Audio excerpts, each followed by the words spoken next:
Welcome. My name is Annie Rogers, and on behalf of the ADDitude team, I would like to thank you for joining today's ADHD experts presentation titled Virtual Mental Health Providers: How to Get Quality ADHD Care Online.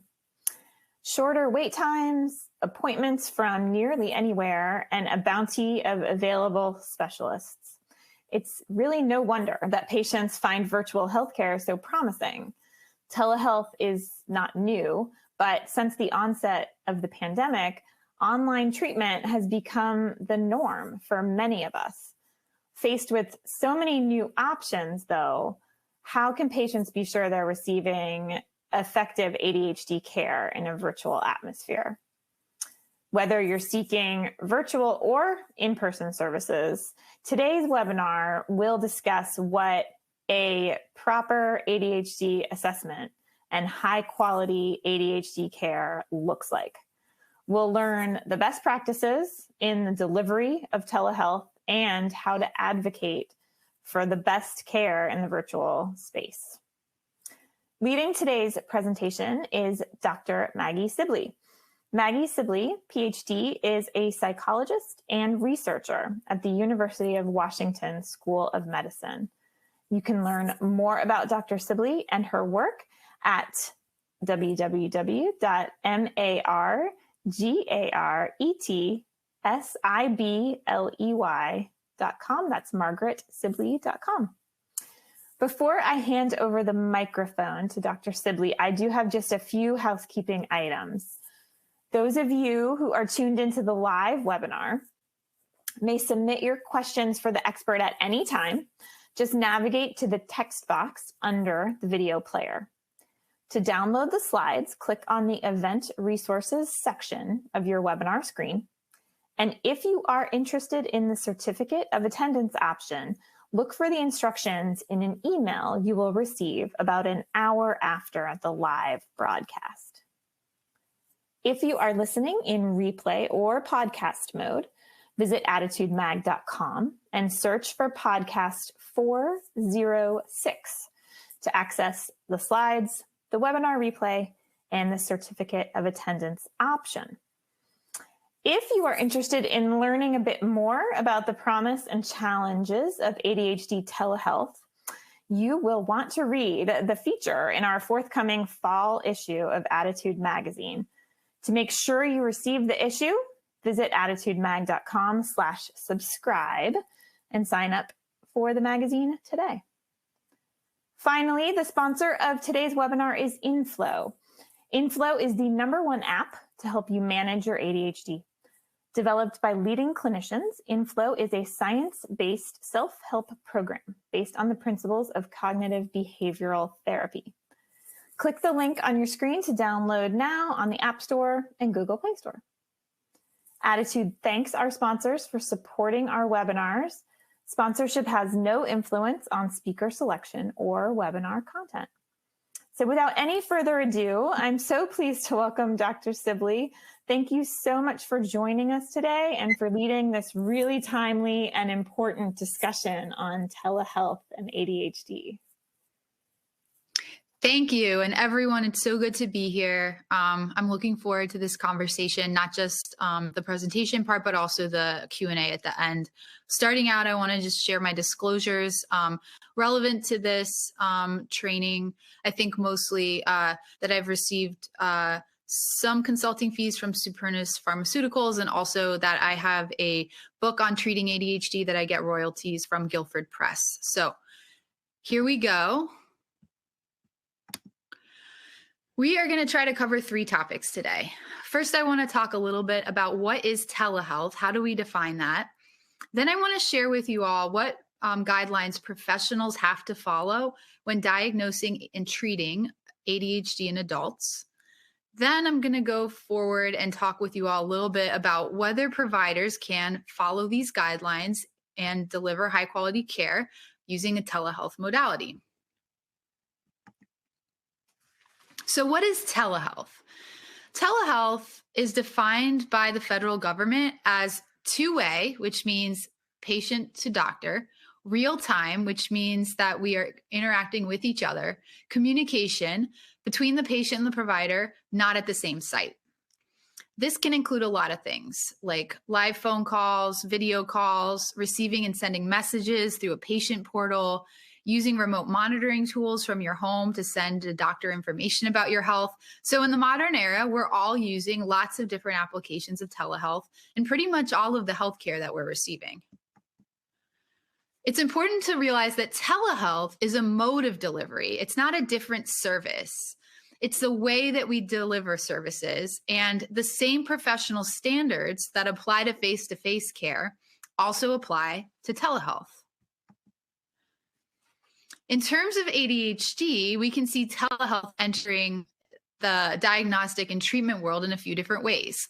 We see online diagnostic assessments, cognitive behavior therapy that can be delivered online, medication management for stimulant or non-stimulant medications, remote monitoring of response to medication or cognitive behavioral treatment, and then follow-up appointments with the provider to monitor your progress after treatment has been discontinued. Telehealth has some benefits and some disadvantages. So what are some of the benefits? First of all, as you all know, you can get healthcare wherever you're located. So that's probably benefit number one. And because of that, we've got a lot of barriers that are reduced, such as people who live in towns that don't have a provider with specialization in ADHD, people who have to go and take time off of work and find childcare to drive an hour to go see a provider. That's really disruptive. To be able to connect with someone at your home or your workplace, that has huge advantages for people. You don't have to take that time out to wait in a waiting room for an hour. And most recently in the pandemic, this has been also a safety measure. It's helped limit exposure to COVID-19. And as a provider, my favorite benefit of telehealth is that when I'm seeing folks over a video conference, I get to learn a little bit more about their home environment and understand what the day-to-day life of my patients is like. There are also some disadvantages of telehealth. For ADHD world, number one, I think, is that some patients have difficulty resisting the urge to multitask. And so they may not be fully paying attention because there are other things popping up on the computer screen or on the phone. We also have this concept in the telehealth world called telepresence. Telepresence is how much it feels like you're really one-on-one in the same room with the person. And for some people, they feel like there are issues with telepresence when meeting with online providers, right? It just doesn't feel the same as in person. Other people don't mind it. Some insurance companies also don't reimburse providers the same way that they do for in-person care. And so for providers, there can be, on our side, obstacles to providing telehealth if we're not getting the same level of compensation as we would if we were in person. So what are the diagnostic standards for ADHD that people delivering care through telehealth should follow? Well, it's the same diagnostic standards that people delivering care not through telehealth should follow. I'm going to start with the very basic part here, which is the DSM-5. This is the Diagnostic and Statistical Manual of Mental Disorders. It is the rules that providers have to follow when diagnosing ADHD. They need to make sure that the person in front of them meets all of the criteria. And this is what they are. First of all, there's a list of symptoms of ADHD that you have to have enough symptoms present from the list to confirm that your symptoms are elevated compared to the general population. And so for adults, there are two lists. Each list has 9 symptoms on them. One of the lists is inattentive symptoms. The other is hyperactive impulsive symptoms.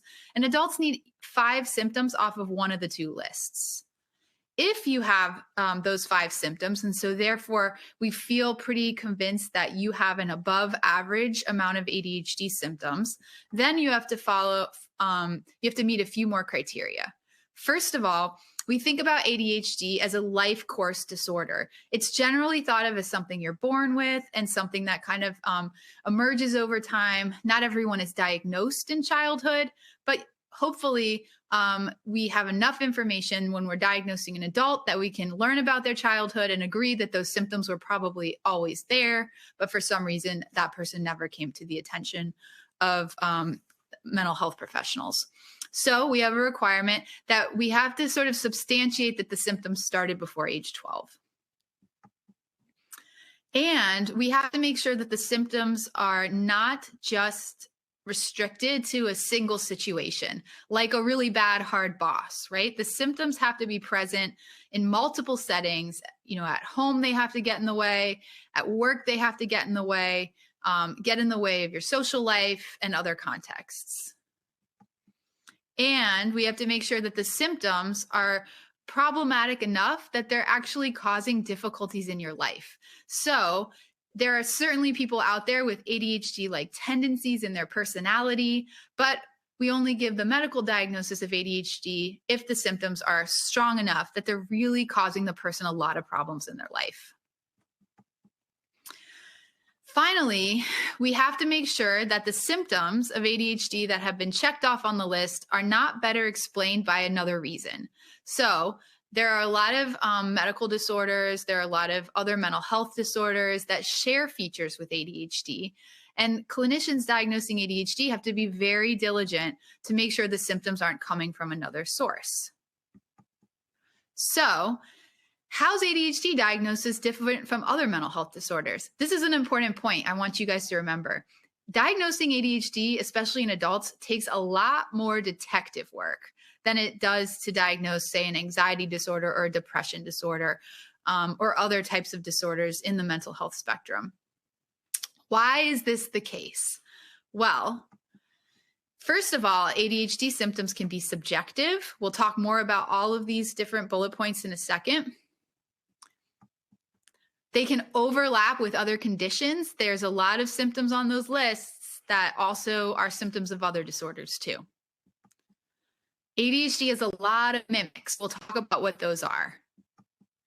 It also has diverse expressions. So there's no classic case of ADHD. Every version of ADHD is a little bit different than somebody else. And so it can be difficult to kind of be sure that what someone's experiencing is ADHD because there's no textbook ADHD out there. Also, ADHD can be masked by strengths. So there can be symptoms someone's experiencing, but they're really hard to tell they're there sometimes because other things compensate for those symptoms. And a lot of the ADHD symptoms are internally experienced, which means only the person who has them could possibly notice they're there. And they don't always represent a sudden change in functioning where we can notice, oh no, this person's been laying in bed all the time. I think they might have depression. Something's clearly started and, gone on. This person's having tons of anxiety. It's clear that there's an anxiety disorder. Sometimes, people with ADHD just slowly experience a difficult, their life getting more and more difficult until they hit a breaking point. And so it can be kind of hard to sort of like pinpoint its onset and pinpoint a lot of things about the timelines of symptoms.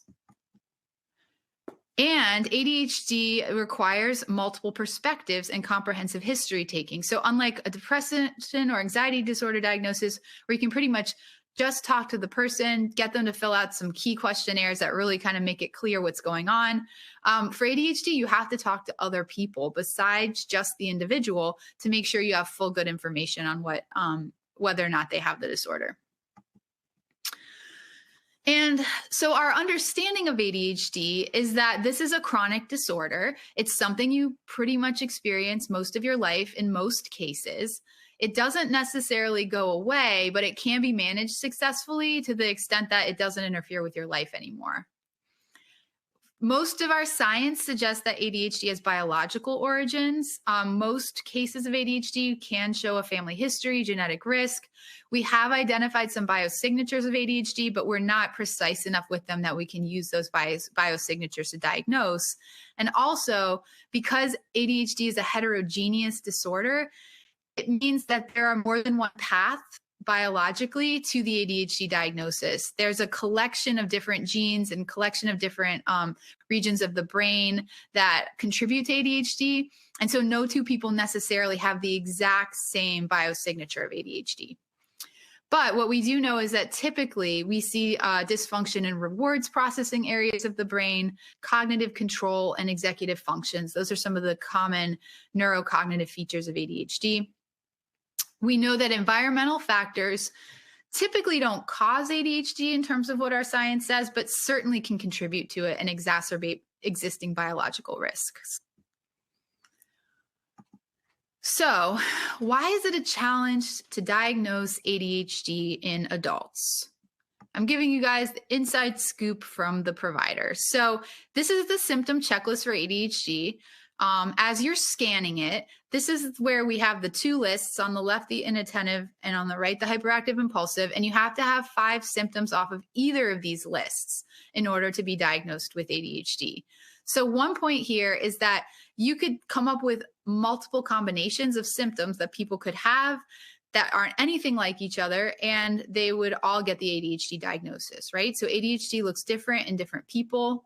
And you can see that as a very first pass, we have to screen and make sure that, somebody thinks that enough of these symptoms are there. We could get a score for a person on those symptoms by having them fill out a checklist and having them write down and endorse how severe those symptoms are. And we could add that up and give everyone a score for how severe their ADHD is. And what we're looking at now is a slide that shows that ADHD is on a continuum. This is a really important point. So if you look at this graph, the very middle score is a 0. That 0 is a person with average abilities in the ADHD spectrum. So think about it this way. This is the average person, how severe their symptoms would be on that checklist. And you can see that there are people whose ADHD score would be way below average, which means those folks actually have strengths in these areas, right? They're super organized. They have super good memories. They really focus well, right? You've got about half the population who's above average on ADHD. And then you've got about half the population to the right. These are folks who are below average on ADHD or higher on the ADHD scores, right? So they have more problems. What you can see here, if you look at the left axis, that's the percentage of the population that has a score at the level on the bottom part. So you can see that about 40% of people have more ADHD symptoms than average, about 40%. But if you go all the way to the right and you see those high scores of like 2.5 or 3, it's only about 5% of the people that really have very severe ADHD symptoms. And so from a medical provider perspective, we're only comfortable diagnosing a medical disorder in folks that are really at that severe level. That's about 5% of the population. But there's still probably another 30% or so people who have some ADHD-like tendencies, but certainly not in the clinical range where that would warrant a diagnosis and treatment and care. And so this is an interesting dilemma for providers because that line isn't necessarily always very clear. And so we're doing our best to try to figure out, is the ADHD severe enough in a certain case? Also, the symptoms are subjective. So this is the office of Professor X. And if we looked at this office, I don't know what you guys think, but to me, it looks kind of messy. But if I ask Professor X's administrative assistant, do you think Professor X is disorganized? Rate that on a rating scale. The assistant, of course, is going to say, absolutely, highest score ever. There's papers everywhere. I can't find anything. It's a mess. There's something from 1983 that's sitting on the floor.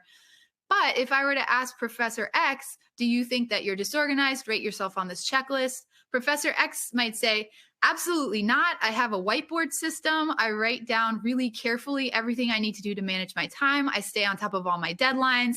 And I have these really organized piles in my office by year and project so I can quickly find what I need. So as you can see, the symptoms are subjective. And this is why we ask multiple people when we're doing an ADHD diagnosis to get a sense of, the full picture for a person and trying to really understand what's there. Some symptoms are internal, the most notable ones being daydreaming, focus problems, restlessness, aversion to boredom, distractibility. And it's hard sometimes as a person to sort of self-assess, do I daydream too much? I don't know, I daydream sometimes. Doesn't everyone daydream sometimes? How do you know when you're telling a provider your experience? like if that's more than it should be or not, right? Because it's on a continuum. So it's really hard. And then the provider's kind of trying to like just get you to describe your experience, and they're trying to make that judgment too. And it can be really tricky. ADHD expresses diversely. So that's my slide sort of saying, oh my goodness, like there are so many different ways that ADHD can come out in folks. And so as providers, we're not looking at sort of a classic textbook case of something as we might for, a physical health disorder. And ADHD has a lot of mimics. Let me show you some of them. Overly demanding lifestyles. That's a mimic for ADHD. Sleep problems. That's a mimic for ADHD. High stress, anxiety, depression, cognitive effects of alcohol or drugs, cognitive effects of aging or hormonal changes, physical conditions, thyroid, cardiac, obesity, medication side effects, unhealthy diet or lack of exercise, effects of trauma. So all of these things can certainly exacerbate ADHD that's already there. Some of these things can be caused by ADHD, but also these things occur outside of ADHD in many people and can look like ADHD. So especially when we're meeting with folks who might be middle-aged or older adults and have never been diagnosed and are experiencing being overwhelmed, cognitive difficulties, trouble focusing, we have to figure out as providers, like which of these folks have masked ADHD that hasn't been diagnosed, and which of these people are just, experiencing 2022 and life is, putting a lot on them. And it's not really ADHD, this chronic disorder since childhood, but just sort of like the experience that the person is having right now in their life. And the answer is that we do care because the treatments and the solutions are different depending on what the causes are. That's important, right? So let's revisit those criteria for ADHD. Have to have 5 symptoms off the list. So people with the mimics, they would have those 5 symptoms. Have to have symptoms present to prior to age 12, may or may not, right? So that would be a good clue for us. If the person has been, wasn't experiencing any traces of ADHD, until recently, that would be like a clue for us that maybe that's not actually ADHD, it could be something else. Several settings that the symptoms are present in, right? So we would be looking like, is it just this stressful job that you've had for the last couple of years? Is that really all it is? Because if it is, that's a different solution than, if this is pervasive, in all areas of your life. Is there clear evidence that the symptoms cause impairment? That's important. And you know what? For a lot of those mimics, it would cause impairment still. And then finally, the E, that's the important criterion, right? So not better explained by something else.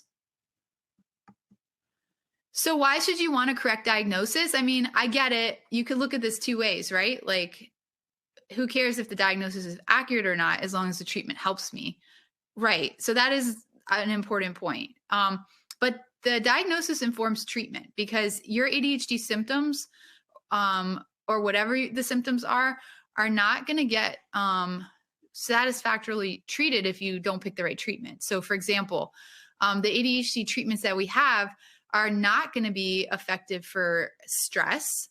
They're not going to be effective for sleep problems or an unhealthy lifestyle. In fact, it can be harder to overcome sleep difficulties for certain ADHD medications that you might be taking that, contribute to feeling awake. If you have anxiety, depression, or trauma, our ADHD treatments don't help with that. If you are struggling with drugs or alcohol, our ADHD treatments don't help with that. And for a lot of folks, aging does impact cognition, does reduce processing speed. We see hormonal changes in women as they get older that can look a lot like the cognitive symptoms of ADHD. And so we're trying to tease apart those differences as high quality clinicians that are trying to give you the right answers, right? Also, physical conditions would need to be treated for the physical condition and not the cognitive symptoms.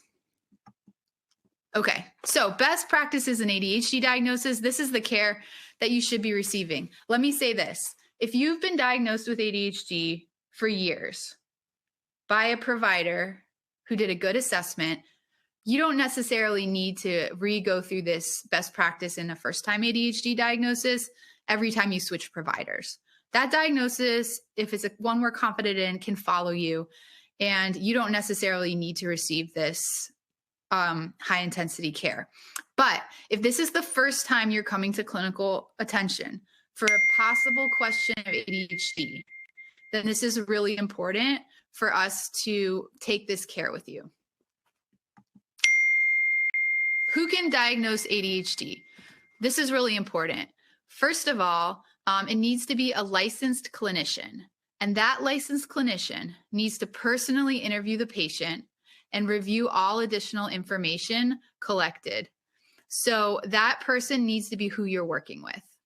The professional should be well trained in ADHD assessment, and that means that not everyone that's licensed has competency in this area, right? It's not something that's taught in the core training of medical school.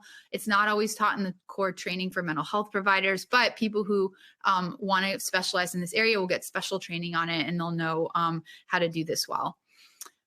Commonly, this will be a primary care physician or a nurse practitioner if you're kind of working in the primary care setting, and those folks are completely competent to do this. Also, you may get referred to a specialist like a psychologist or psychiatrist, and those folks obviously specialize in ADHD care, but they may not always be accessible in all communities. Best practices and kind of gold standard way to diagnose ADHD starts with a patient interview in adults. This would be usually about 90 minutes or longer, based on the practices of most people that I'm aware of and recommendations. So this would be getting a health and mental health history from folks, a timeline of the onset of symptoms, context where symptoms emerge, examples of impairment. You might be asked to provide concrete evidence and should assess for those mimics, right? So this 90-minute conversation is really important and can be a really key piece of us figuring out, like, is ADHD really present?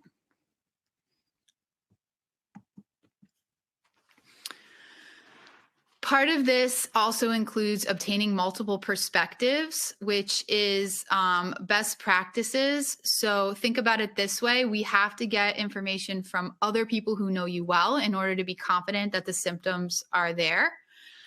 Parents, siblings, spouse, close friends, coworkers. If you think about it, it's not to say that we don't trust the person self-reporting, but we want the big picture. And just like we saw with Professor X, it helps to just cast a wide net on this information, sort through all of it, and try to figure out what's going on. We love to get someone who can describe you in childhood, because I don't know about you guys, but it's really hard for me to try to describe how I was at age 6 or 7 to someone. You need to get someone who can kind of give a sense of what you were like, so that hopefully we can gather some information about that chronic piece, whether it was there, all the way since you were a child. And this helps with the subjectivity of symptoms. Also, this may include a physical exam or cognitive or educational testing. So this isn't standard, but if we're wondering about a possible alternative to explain the symptoms, then we might ask for a physical exam, or we might have some cognitive or educational testing. So this is something that, as you'll see, maybe this is the piece that can't really be done over telehealth, but still we can refer you to someone who can do this in person. A lot of people ask, is there a computer task to see if someone has ADHD? So categorically, the answer to this is no. There's no research to suggest that there's a computer task that can tell you if you have ADHD or not. These tasks can be inaccurate. And, even if they can be accurate 80% of the time, that's still 20% of the people that we're getting wrong. And with something as important as a medical diagnosis, knowing that we can accurately diagnose it without these tests, it's not recommended that people use computer tests to diagnose ADHD. First of all, they only tell you about how well you're focusing or how well your memory is working in the 30 minutes that you are taking the test. Second of all, it doesn't necessarily generalize to how well you're focusing on the 30 minutes outside of that test, right? And it can be influenced by things like mood, your motivation or interest level, the amount of sleep that you're getting, distractions, stress, hunger, things going on in your environment that can influence your score on that test during that 30 minutes. And there are people who score very poorly on these tests and they don't have ADHD. There are also people who have ADHD that score really well on these tests. And so these are not usually recommended. Some people like to give them as an extra piece of information when they're making a diagnosis. But I would say that in general, we don't want to see anyone making a diagnosis just based on these tests. The provider should also be giving feedback to you. So you should be invited for a second appointment where the provider sits down with you, explains, the conclusions that they came to in their testing. And then following that, they would sit down with you and make some recommendations for you. Often this includes a written diagnostic summary. So can you do this over telehealth? Yeah. So the patient interview and feedback can occur over a video platform. That's no problem. We can collect the rating scales from other informants through a patient portal or secure survey link. There's some aspects, the physical exam, the cognitive educational testing that may need to occur in person, but these aren't always necessary for an accurate diagnosis. So they're kind of secondary anyways. So what treatment standards should telehealth follow? There's 2 evidence-based treatments for ADHD based on research.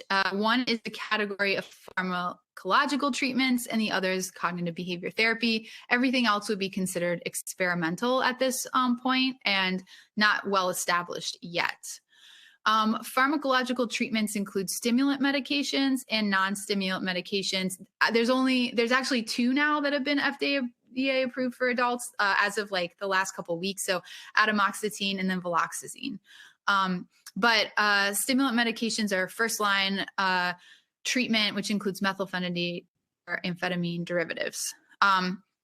Cognitive behavioral therapy is the other evidence-based treatment for ADHD in adults. And this is learning strategies to manage your ADHD symptoms without medication.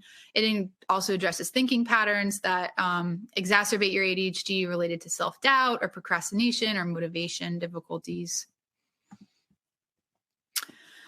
As far as pharmacological treatment goes, so what does evidence-based medication management include? This is what your providers are supposed to be doing. Medication selected based on professional guidelines that's tailored to the patient profile, right? So the recommendations are to start with a stimulant, but there are different ones you can try. They all have sort of different profiles to them in terms of how long they last, different side effect profiles, different ways they're released. And so we can figure out the one that best fits your life and your biology. And so that's usually the first thing that would be tried. Face-to-face visits should be happening, that can include video, with the prescribing clinician every 30 days until you've gotten that dose figured out and that medication figured out with them. So depending on how quick of a responder you are to the first thing that's tried, these visits could be, every 30-day visits could be fewer or more. And then when you're having those visits, there should be careful review of medication effects on symptoms as well as side effects. Discussion of when you're taking the medication, how frequently you're remembering to take it. They'll monitor your vital signs like blood pressure, heart rate at each visit, and they'll adjust the therapy as needed.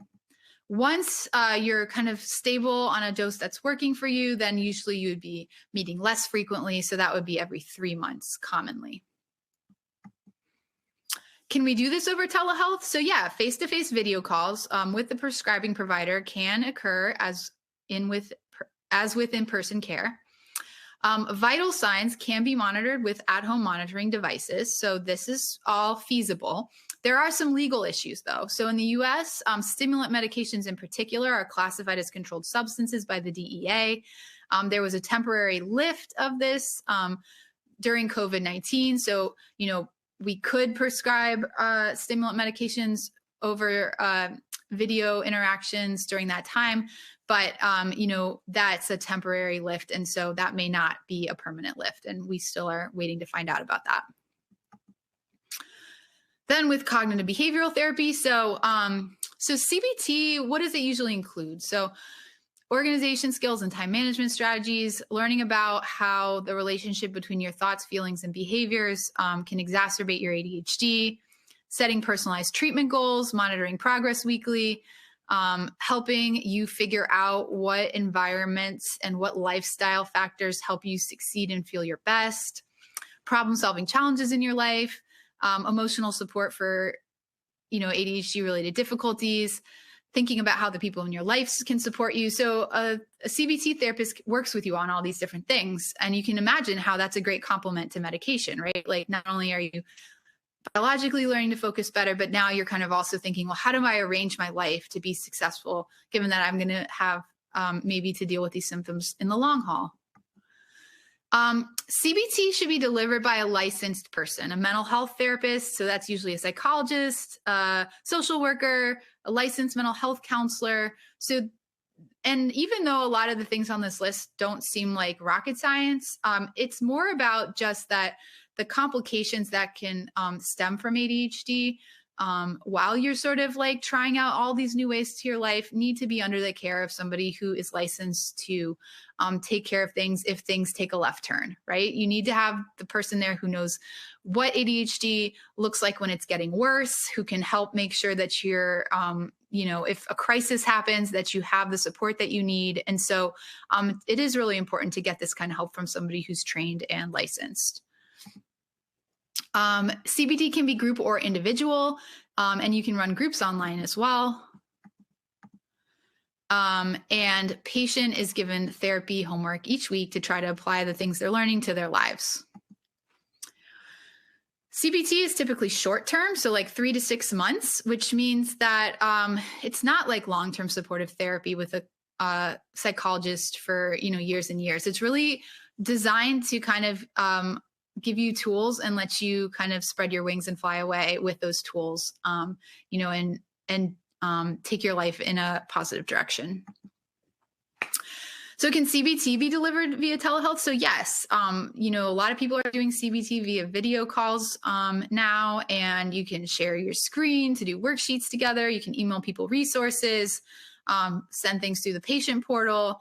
You can even do groups if you use a HIPAA compliant platform. And of course, though, our one disadvantage to CBT over telehealth is that temptation that patients can have to multitask. So we do have to kind of manage that. And sometimes people feel like the telepresence isn't as good as it is in person. So just to sort of kind of wrap up here a little bit, a few kind of closing thoughts. Telehealth service delivery model. So I want to point out the difference between your local providers and your telehealth startups. So the local providers are people who've been providing in-person care for ADHD for years. And when COVID-19 pandemic happened, maybe they pivoted to telehealth because that was what they needed to do. So now they're providing the same services they would have in person, but over a telehealth platform. They're billing using traditional methods. Some people like doing telehealth and are going to keep doing telehealth even though COVID's over, which will give us more options for care, which is great. Now, telehealth startups are newer, and we don't know all of the details of the models of these companies because, they are just emerging. And as someone who doesn't work for one of those companies, I can't really speak to exactly what their models are. Some of you guys might have been patients of them and may have some stories, but generally the difference here is that these models are profit-driven venture capital models, right? So they're startup companies, they're trying to make a lot of money. They could have really good benefits to them potentially in terms of, expanding the national reach of care. So that could be a really good thing about them. Details of these business models are still emerging, and they probably have a different billing model. So they might charge a subscription for care. And so just some considerations about the landscape of, digital treatment for ADHD. So one thing that's also going on the side here is that social media platforms like TikTok are doing something for ADHD. They're increasing awareness of ADHD. They're decreasing stigma around ADHD. People are seeing people that look and talk like them on TikTok explaining what ADHD is like, and it may be causing people to question, maybe I have ADHD. This could be really good if we find people who are struggling and need treatment, but have never been diagnosed. So that could be a really good thing. But the other side of this coin is that there was a recent study done in Canada showing that only 21% of the TikTok videos on the topic of ADHD were classified as useful. A majority were classified as misleading. And so this is one of the tricks when we can give a megaphone to anyone, any stakeholder in the ADHD community. Not everyone has good information, and maybe people can get confused when they hear bad information, when they hear a characterization of ADHD that isn't actually accurate. This is fine. I think the questioning going on is healthy and okay, as long as people who are wondering go to a provider who's providing responsible care. That clinician does a good, careful job of sorting through all the clues, doing the detective work, and giving a good diagnosis. You can find out for yourself, do I have ADHD? So if you're curious, definitely go to a provider, tell them why you think you might have it, and see what they can learn. But if you go this route, here's what you need to be looking for. The provider you should see should always be licensed. This should be the person that meets with you face to face. They should be making diagnoses, a first-time diagnosis if you've never been diagnosed before. They should be making a diagnosis using procedures that follow the professional guidelines, the best practice works that I shared. So this should feel to you like they're doing careful detective work. It's not because they don't believe you. It's because responsibly, there are a lot of things we've got to rule out, and we just have to do our due diligence and make sure we've done that. You deserve that. You deserve someone to listen to you, to hear your life story for more than just a few minutes, and to really get to know you, to make sure you get the care that you need. Including when there's medication management that happens. Remember, stimulant medications are the first line treatments for ADHD. There's only rare cases where you wouldn't start with a stimulant. For example, if you have a history of addiction. Or if maybe you've been on stimulants for years and they haven't worked. So if someone's starting you on something that's not a stimulant, I would ask questions about why they're starting you on that medication. Is it something about you that they thought a stimulant wouldn't be a fit? Or is it just that the stimulants aren't a fit for the business model of the provider that you're seeing? So you have the right to ask those questions.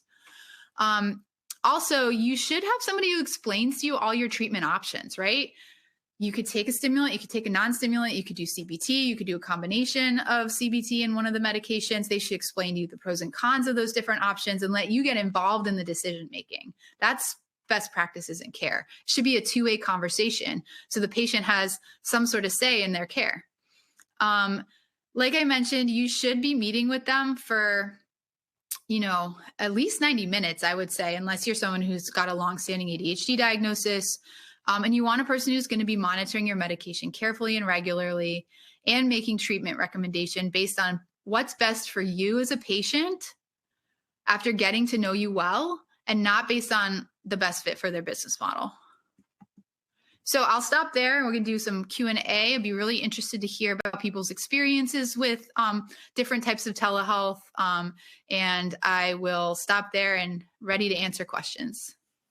Great. Thank you so much, Dr. Sibley. That was a really comprehensive overview with a lot of things to consider. And I will get right into Q&A after quickly thank Inflow once again for sponsoring this webinar. I wanted to circle back on a comment that you just made about stimulants versus non-stimulants. And someone was wondering if high blood pressure could also be a reason for being prescribed a non-stimulant as opposed to a stimulant.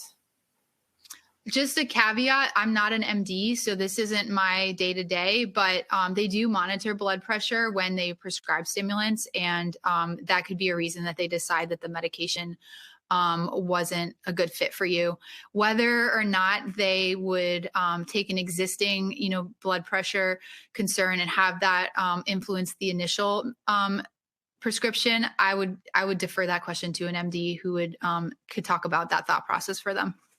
Gotcha. And probably just to underscore the point, though, that it is beneficial to have regular monitoring if you do have high blood pressure, which may be more challenging in a virtual environment. And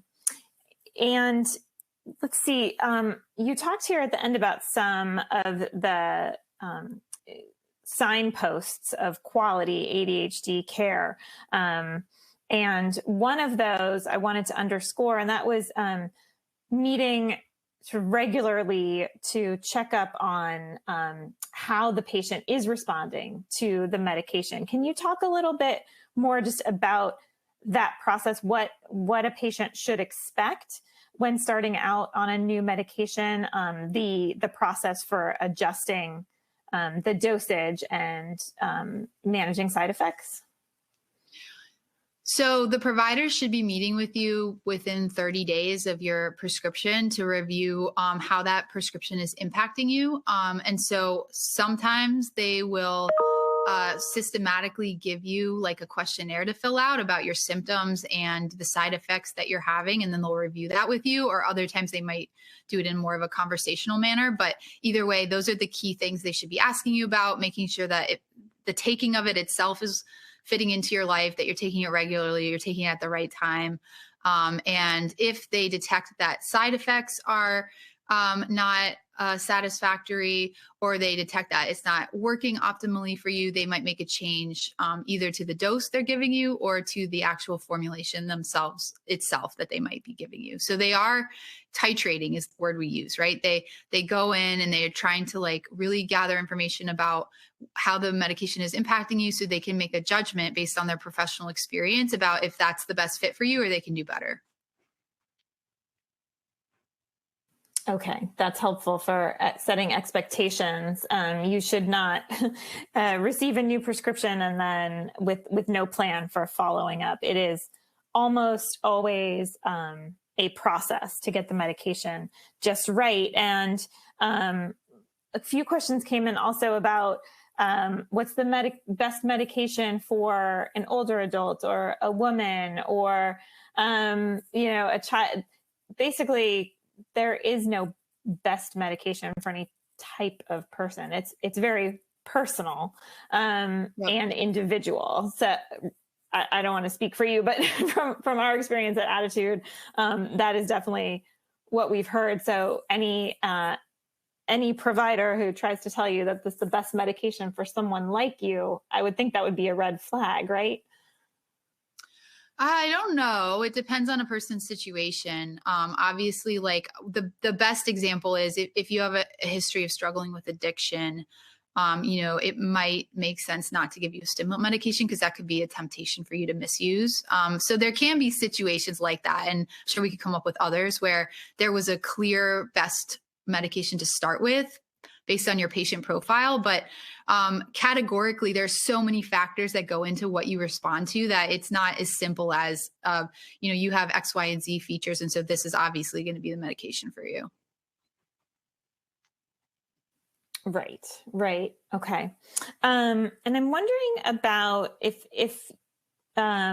we have a question here about which assessments or questionnaires are sort of the most esteemed or trusted for testing ADHD symptoms. If there's a specific assessment you should request or look for in your telehealth evaluation.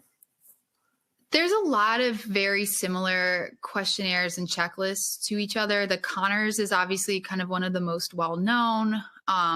There's a few different interviews that are structured for a provider who maybe likes that better, right? They can get an interview and that can actually tell them what questions to ask you versus somebody who's really experienced, kind of has their own set of questions. And both of those are okay.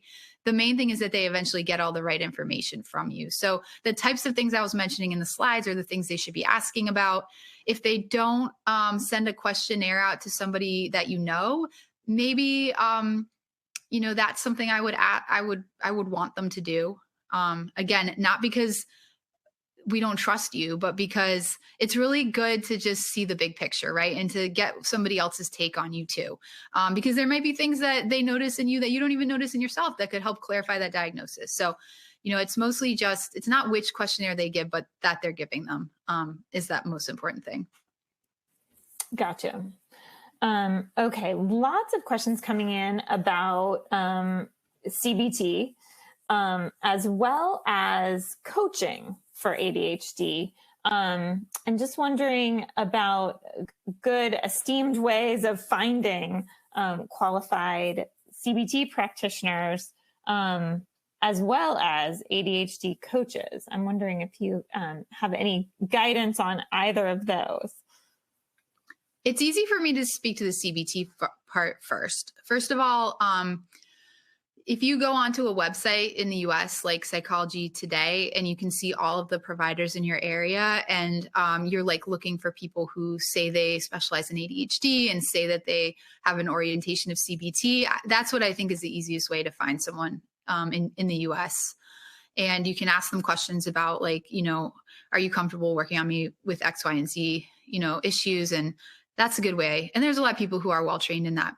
Coaching is a tricky one because I think there are great coaches out there and it can be helpful and effective, but also I'm not sure how to tell the difference between a good coach and somebody who decided they woke up one day and decided they wanted to be a coach, because there isn't a lot of regulation of coaching yet. And we also haven't done any research, like good, high quality research on coaching. I think a lot of coaches are doing different things from each other. So at this point, probably word of mouth in your community is the best way to find a coach that you can trust, somebody who's worked with that person before and can vouch for them. I hope we get to a place where we have better regulation of coaching so that we can hold people accountable for if they say they're doing coaching, that they're doing good things. But there's a lot of people who are saying they're having really positive experiences with coaching. The main thing I would say is just, if you get in CBT from a mental health practitioner, you can get that reimbursed by insurance, right? And so it's often more cost effective for people to do that. And if you're getting coaching, a lot of times that costs more money. So there can be prohibitions for certain folks with more limited resources. So that's a thing to think about as well. Okay. And we will follow up the ADDitude team. We do have some resources on ADHD coaching, in particular, just some organizations that add some credibility, and we'll share that information in the resources from this webinar to follow up on that line of questions. We are hearing here at ADDitude quite a few people who have received ADHD evaluations and care for the first time over the last 2.5 years. And as you mentioned, the prescription of stimulant medication has only been possible virtually, really within the last 2 years, due to the loosening of restrictions due to COVID-19. It's quite likely, as you mentioned, that those restrictions are going to go back in place. And people are wondering, what can they do now? So say they're using Cerebral and they've received a prescription, and they're happy with the results, and soon Cerebral will no longer be prescribing medication. Can you recommend any next steps for these people so that they don't have their treatment disrupted? I think it would be a good idea to identify a transition plan for your care in advance to figure out who can take you on. This isn't specific to Cerebral. If you have a provider who is retiring, if you have a provider who is moving out of the area, you're always looking for a transition plan for care. And usually the provider who you were seeing is the one who should take on the burden of helping you find somebody new. So I would say one of your first things you should do is talk to the provider that is going to be discontinuing care and ask them if they can give you a recommendation, because they know you best. They kind of know what kind of person you would work best with.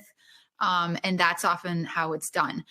If for some reason the person you're working with now is not able to give you a recommendation for someone to take over that care, then, I think always a touch point is your primary care provider. They may not be the one to take it over, but having them help you find a provider in your community or someone who can see you that is a good fit for what your needs are is always helpful. To go back to that touch point and talk to your primary care provider.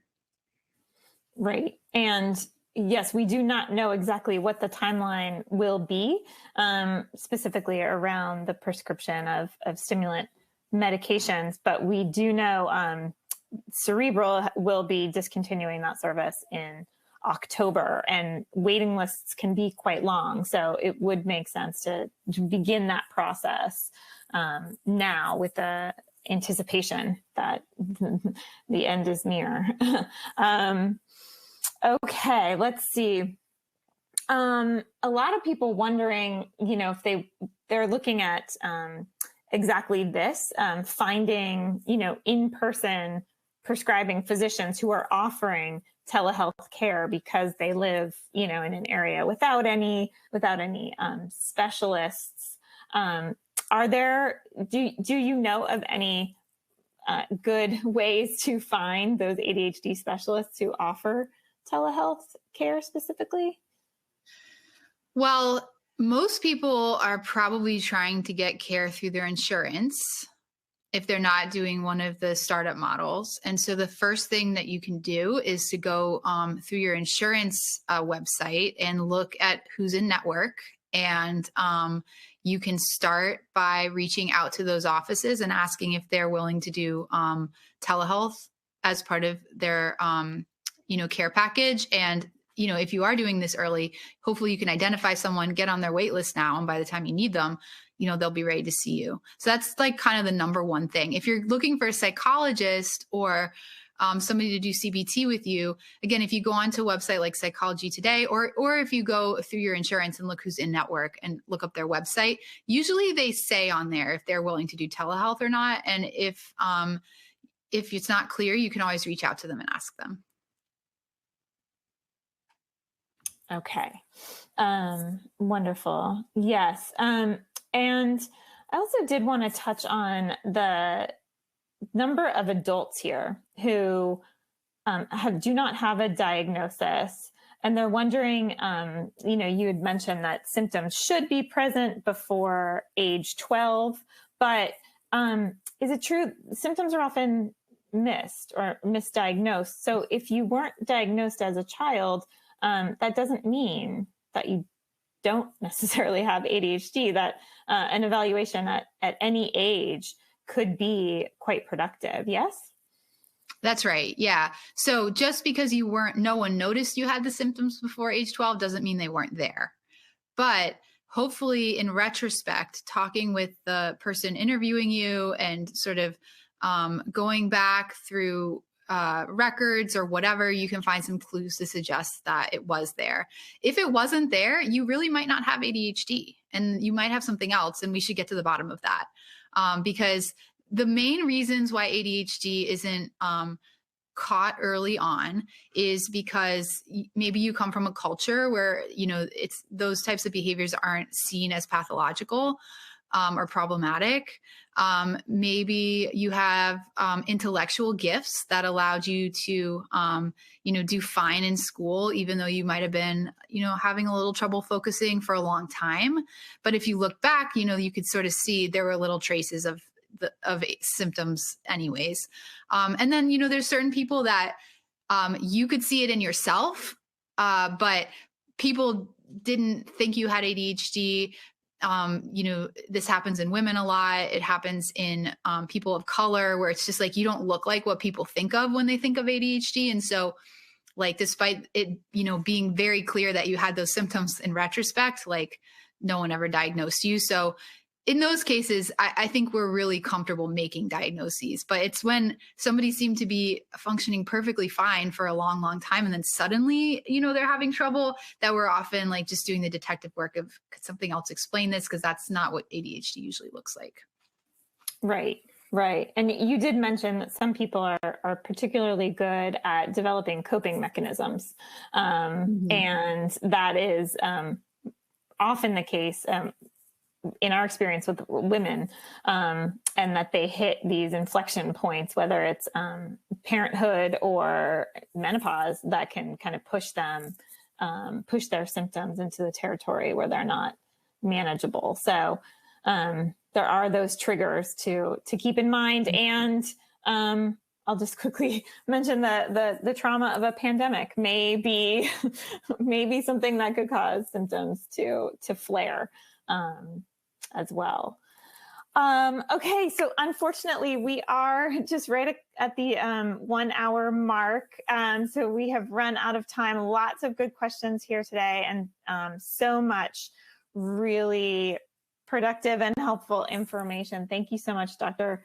Sibley, for leading us through this presentation and contributing your voice to our ADHD community. I did want to mention that we have a special live conversation tomorrow. It's going to be a Q&A with Dr. Cheryl Chase, and it's titled Mental Health Out Loud, How Stress and Trauma Affect Brain Development. And then next week, we will have Dr. Robert Brooks on nurturing resilience and motivation in children with ADHD. So we hope you can join us again. Make sure you sign up for alerts about upcoming webinars by visiting attitudemag.com/newsletters. Thank you again, Dr. Sibley, and thank you for everyone who joined us today for this conversation.